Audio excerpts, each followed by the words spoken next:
What's going on, guys? Welcome to the second episode of JC Physics, and today we're going to be covering chapter 2, which is forces and moments. So I'm Ting from the A1 Physics. Over here we teach secondary and JC Physics in Singapore, and without further ado, let's get started with the second chapter. So in this chapter, basically just an overview of what we're going to be covering. We're going to be talking about the types of forces, Hooke's law, moments and resolution of moments, and these three different types of equilibrium: translational, rotational, and static equilibrium. Right? Honestly, it sounds like big words, but it's quite straightforward.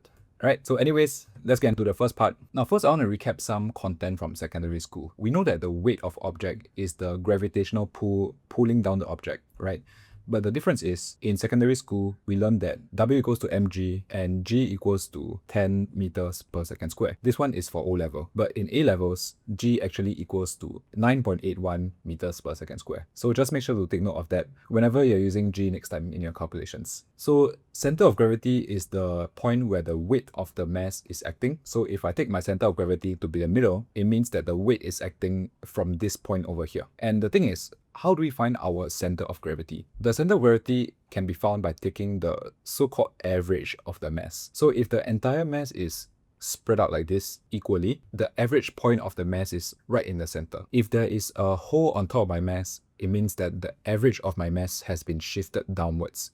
That's why we see over here the CG is being shifted downwards, right? If there's a hole at the bottom of my mass, then the CG will be shifted upwards, right? So it's kind of like the average point of the entire mass. Now over here we have normal contact force. Normal contact force is basically the force that acts on a body whenever it's touching a surface, right? So when you're sitting on the ground, there's a normal force acting upwards on you. And the thing about normal force is that it is always perpendicular to the surface, right? If your object is on the ground, like this, slanted ground, then the normal force will be at an angle to the surface, because we got to make sure that this normal force is always 90 degrees to the surface. Right, so that's our normal force. For friction, basically opposes the motion of the body. So we know that if you're moving towards the right, then the friction will act towards the left, right? It's the opposing force that slows down the body. Now, viscous forces is kind of the same as friction, but except that viscous forces happens in fluids. So fluids can be including liquids and gases, right? And the most common example that we know of viscous forces is air resistance, right? We know that when we drop a ball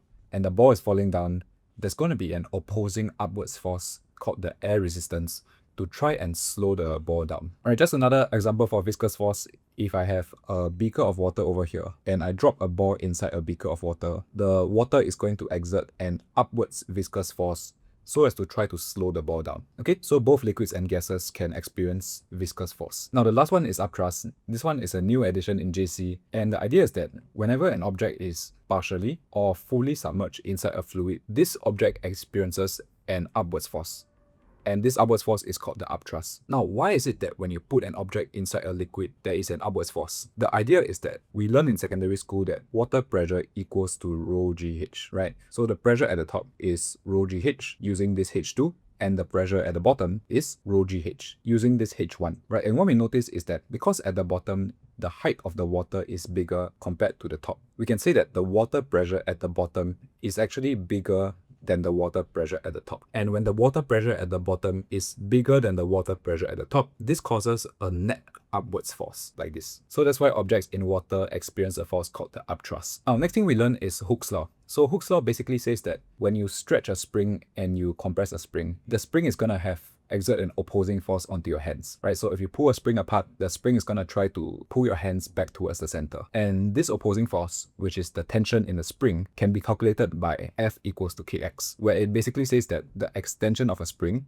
which is X, is proportional to the applied force. So this force over here, right? So if you plot a graph of F against the extension, it will be a straight line graph that passes through the origin, because they are proportional to each other, right? And the gradient of this graph, that will give us K, which is actually called the spring constant, right? So it'll be a straight line graph like this, provided that the proportionality limit is not exceeded. So for example, if you stretch the spring too long and kind of deform the spring, you know that if you stretch it too long, it won't go back to the original position. And that's when the proportionality limit has been exceeded. That's when Hooke's law doesn't apply anymore, right? But as long as you never stretch it too long as long as you never deform the spring, Hooke's law will always apply. So it'll just be a straight line. Right, so now let's try to do this basic practice on Hooke's law. Over here, the unstretched length is 50 millimeters and the stretched length is, the overall length is 70 millimeters. So straight away, we can see that the extension of the spring is actually 20 millimeters. Right, and now we can calculate the tension using Kx. So it'll be 400 times extension. Remember to convert to SI unit. So it'll be 0.020 meters equals to 8 newtons. Okay, now let's talk about moments, right? We learned this in secondary school already, but let's go recap moments. So moments is basically the turning effect of a force. We know that if we apply a force over here, the entire thing will turn this way, right? So if we want to calculate the moment, we just take the force F times the perpendicular distance from the pivot. So if you recall in secondary school, how do we tell if a force is a clockwise or anti-clockwise moment? We just think about how would the object turn when the force is being applied. So obviously, if we push the object this way, the whole thing will rotate in this direction, right? In the clockwise direction. So we say that this one is a clockwise moment. If we push the object in this way, the entire thing will rotate this way in the anti-clockwise direction. So we say that this one is an anti-clockwise moment. So we just think about how would the object rotate if the force was applied. Then that will tell us if it's a clockwise or anti-clockwise moment. Now, how do we find the perpendicular distance of the force, right? So the thing about perpendicular distance is that the distance must be 90 degrees. So if we have force F1 over here, very easily we can find the perpendicular distance is just this one, right? If the force is just nice perpendicular, we can very easily find the perpendicular distance, D1 over here. Now, what if the force is at an angle though? What if the force is at like F2 like that? It's a slanted angle towards the pivot. How do we find the perpendicular distance? Now, we just want to use two steps. The first step is we want to extend the force in a straight line like this. Once we extend the force, we want to draw a 90 degrees line from the pivot to the extended force. This will be our perpendicular distance, D2. So let's do another example. So if you want to find the perpendicular distance of F3, it's the same thing. We extend F3 in a straight line like this. Then we draw a 90 degrees line from the pivot to F3.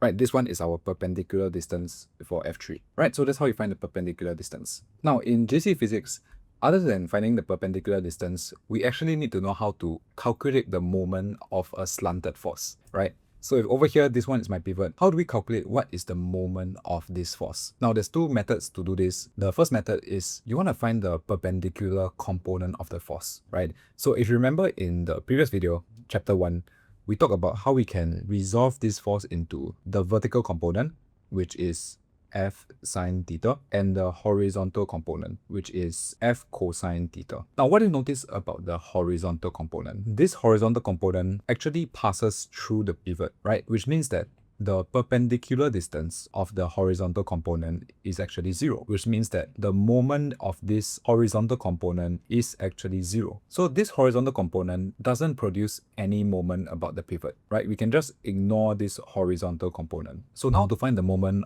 all we gotta focus on is what is the moment of this vertical component. So the moment of this guy will be the force F sine theta times the perpendicular distance over here, which is just D, right? So it will be F times D, right? So it'll be F sine theta times D, and this one is the moment. Okay, so we break it up into the vertical and horizontal part. We don't care about this part because this part produces 0 moment.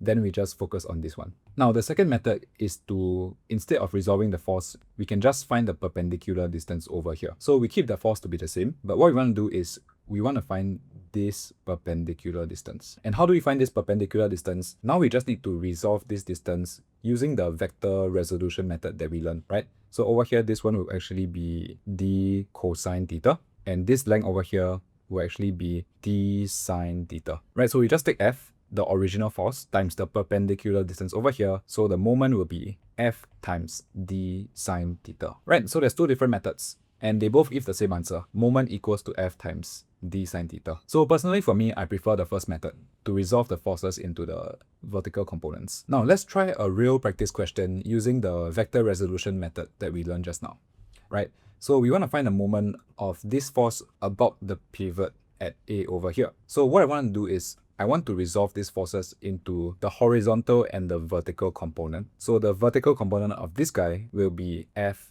sine 30, and the horizontal component of this guy will be F cosine 30. Now, same thing as we learned just now, the horizontal component, this guy doesn't generate a moment about the pivot. So what we can do is we can just ignore this guy and find what is the moment of this guy. So it will be moment equals to force 2.0 sine 30 times the perpendicular distance over here, which is 0.80 equals to 0.80 Newton meters. Right, so that's the answer. That's how to resolve the forces to find the moment. Okay, now let's talk about translational equilibrium. Translational equilibrium basically says that if an object is stationary or moving at a constant velocity, the resultant force is 0. Basically means that if you're staying still, the resultant force is 0. If you keep moving at a constant speed, then the resultant force is also 0, right? Same thing as Newton's first law that we learned in secondary school. Now, there are two methods to solve translational equilibrium problems. The first method is the vector triangle method. So if we have an object over here, and they say that the system is in equilibrium, means that resultant force equals to 0, and they want us to find the tension in section PQ. So first we realize that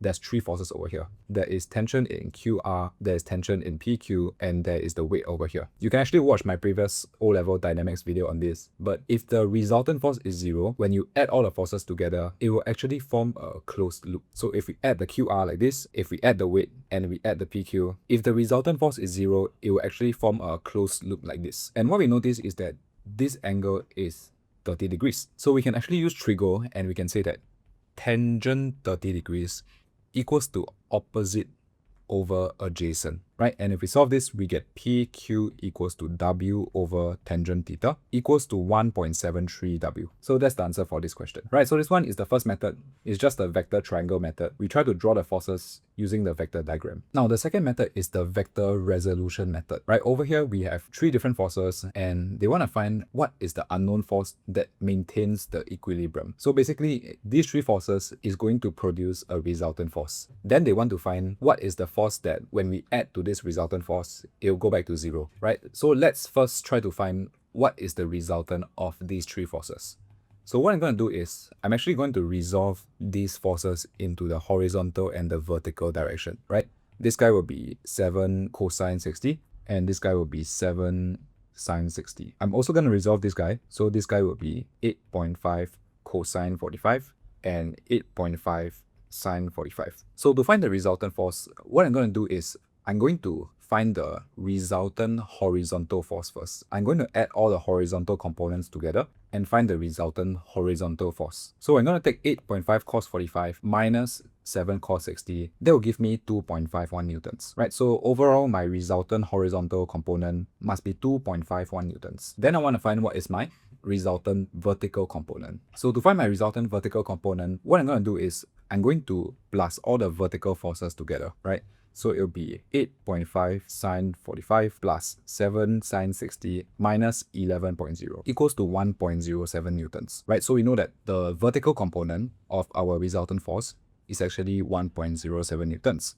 So now we can calculate our resultant force over here, which is this one, using Pythagoras theorem, right? We can say that R squared equals to 2.51 square plus 1.07 square. So R will be equals to 2.73 newtons, right? So over here, we also want to find this angle over here. So to find angle theta, we can just say that tangent theta equals to opposite over adjacent. So it'll be 1.07 over 2.51, right? So we can find theta is 23.1 degrees, right? So the idea is that over here, the resultant of these three forces is actually this one. This is the resultant of the three forces. And if we want to add a force that makes the total resultant force 0, we just need to apply a force that is the same magnitude but in the opposite direction. We need to add this force F over here, right? So F will actually be the same magnitude as the resultant force but just in the opposite direction.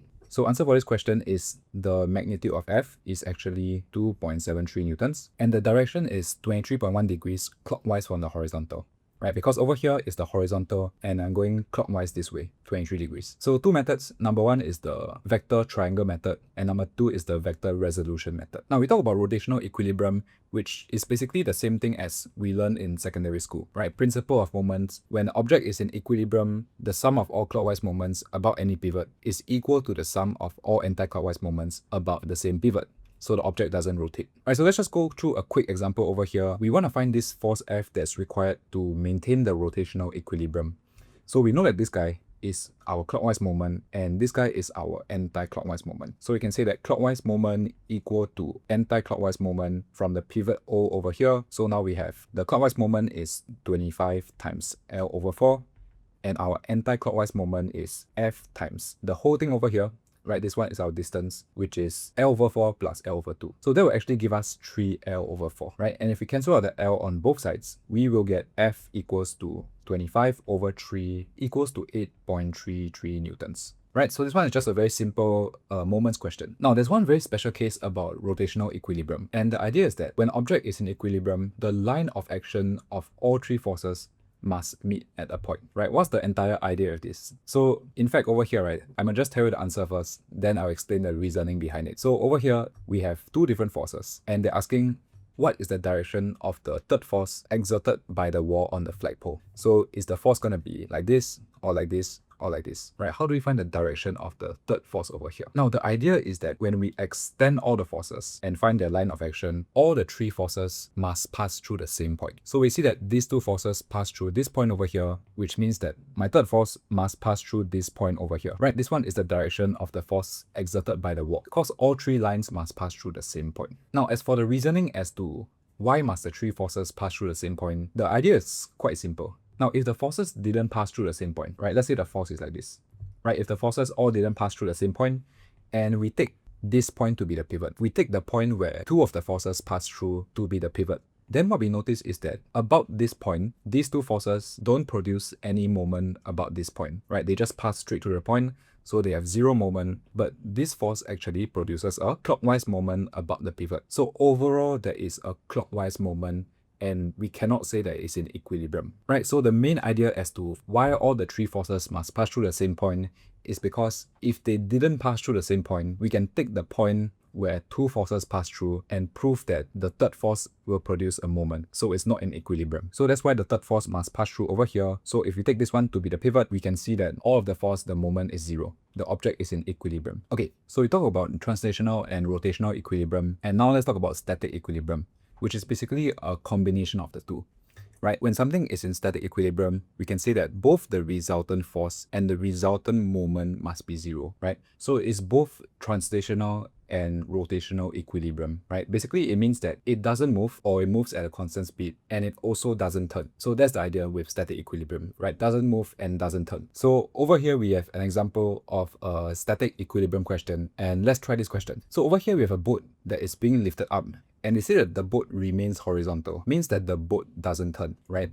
So the resultant moment on the boat is zero, and the boat also travels up at a constant speed. So it means that the resultant force must be zero also. So find the tensions T1 and T2 in the rope 1 and 2, right? The first step for any moments question is to always identify where do you want to take your pivot to be. So technically in this question, you can take your pivot to be here, or here, or here, right? But only two of them will be correct. So let me show you where to not take your pivot to be first, right? You don't want to take your pivot to be here. Now, why don't you want to take your pivot to be in the middle at the weight? The idea is that if you take your pivot to be here, then now the weight is acting directly on top of the pivot, right? The perpendicular distance of the weight is zero, so now the moment of the weight becomes zero. So now your moments equation only has these two forces. Your moments equation only has two unknowns. So you cannot solve for the unknowns in this case, right? And it's going to make a lot more sense once I show you the correct example. So the correct example is you want to take either here or here to be your pivot. Let's take point B to be the pivot. So if we take over here to be our pivot, we know that the moment of T2 becomes zero. So now our moments equation is, this one is our clockwise moment, and this one is our anti-clockwise moment, right? So we have clockwise equals to anti-clockwise moments, and we have T1 times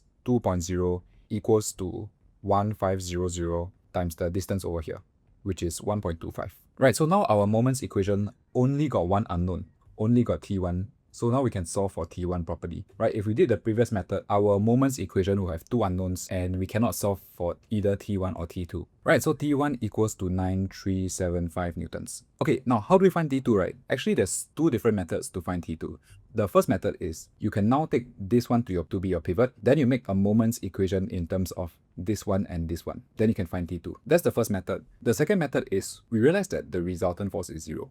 So resultant force 0 means what? Means that the upwards forces must be equal to the downwards forces. So our upwards forces are T1 plus T2 and our downwards forces is the weight. So if the resultant force is 0, it means that T1 plus T2 equals to the weight. And since we already know T1, we know the weight is 15000, then we can calculate T2 using by minusing the 2, right? So we'll get T2 equals to 5625 newtons. So that's the second method to solve this. It's kind of a shortcut method lah, using the idea of resultant force equals to 0. Okay, so this one is just a special case of forces. This one is called a couple, which is a pair of forces that only produces rotation. So what we notice over here is that we have F upwards and F downwards, right? Technically over here, the resultant force is 0. But what about the resultant moment though? If we take the pivot to be the center, we realize that this guy actually produces a clockwise moment and this guy also produces a clockwise moment, right? There is a resultant moment in the clockwise direction. Means that the whole thing will rotate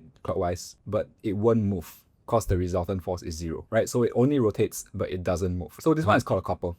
And basically, the idea of a couple is that the top of a couple is force times the distance between them, right? This one we can very easily prove because this distance is d over 2, this distance is d over 2.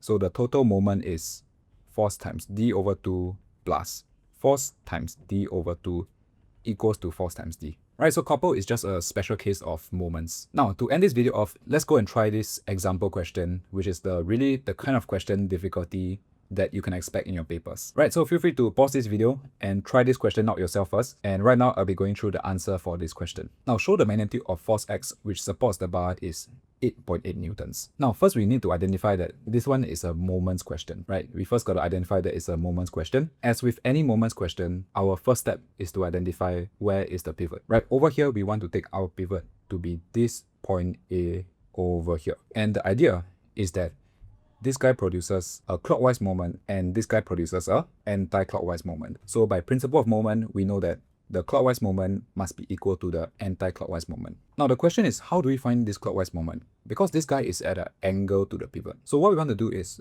we first realize that this one is a triangle, right? This line over here is a triangle, which means that this angle over here is actually 30 degrees. Now, once we realize this, remember how we find the moment of a slanted force. We want to resolve the force into the perpendicular components, right? So I'm going to resolve this guy into this component and also this component, right? This guy will be 36 sine 30 and this guy will be 36 cosine 30. Now, as we mentioned just now, this force actually doesn't produce any moment about the pivot. So we can just ignore this force. We just want to find what is the moment of this force about the pivot. So we can take the force times the perpendicular distance of 0.45 meters. So our clockwise moments equals to the force times the perpendicular distance. And the same thing we want to do for X. Over here, we have this force. This force is at an angle to the pivot, right? So what we got to do is we got to resolve the forces into the perpendicular directions. So if you realize over here, this entire thing is actually a triangle. So we can find this angle here to be 50 degrees, right? Using sum of angles in a triangle equals to 180 degrees. So now we can actually split this force into two different parts. We can say that this force over here is actually X cosine 50. And this force over here is actually X sine 50, right? And same thing, we don't care about this one because this force is passing through the pivot, right? So the moment of this horizontal component is 0. So now we want to find this force times the perpendicular distance over here, which is 1.2. So now we want to find this perpendicular component of the force times the perpendicular distance over here, which is 1.2.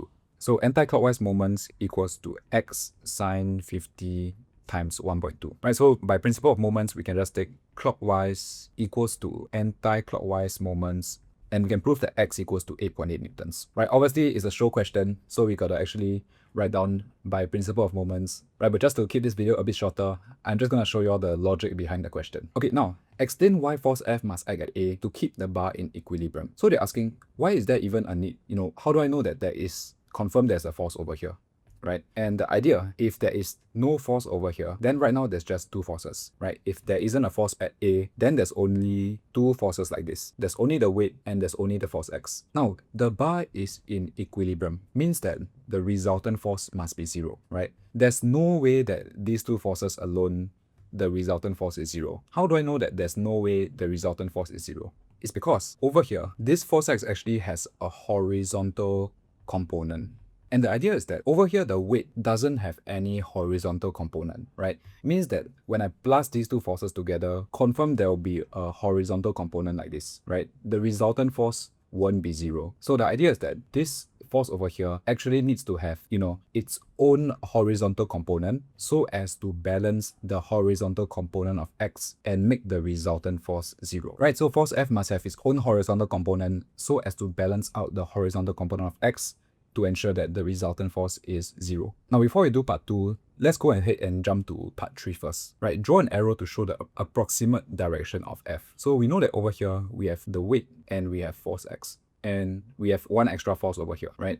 What we remember is that when there are 3 forces, all the 3 forces must pass through the same point, right? The line of action of the 3 forces must pass through the same point. So if we were to extend this force like this and extend this force like this, we know that the force F over here must pass through this point, right? The force F must pass through this point over here, so all the 3 forces meet at the same point, right? This one is the condition for rotational equilibrium. So roughly our force F must be in this direction. So how do we find the magnitude of F? This one is, we gotta remember our different methods to solve resultant force zero questions. Let's go think about the vector triangle method. We know that when the resultant force is zero, we have this force and this force and this force. When the resultant force is zero, all these forces plus together will form a closed triangle. Right, so let's go ahead and draw the closed triangle. We have the force X like this, we have the weight, and we have the force F, right? Plus together, it will form a closed triangle. Now, because we know that this angle is 70 degrees, now we can do some trigo and realize that this angle is 70 degrees, which means that this angle, the one that I'm concerned with, this angle over here is actually 20 degrees. And since we know the value of the weight and the value of X, we realize that we can find force F using our cosine rule, right? Which says that A square equals to B square plus C square minus 2BC cosine A. So we get F square equals to 8.8 square plus 36 square minus 8.8 36 cosine 20. Then now we can solve for force F.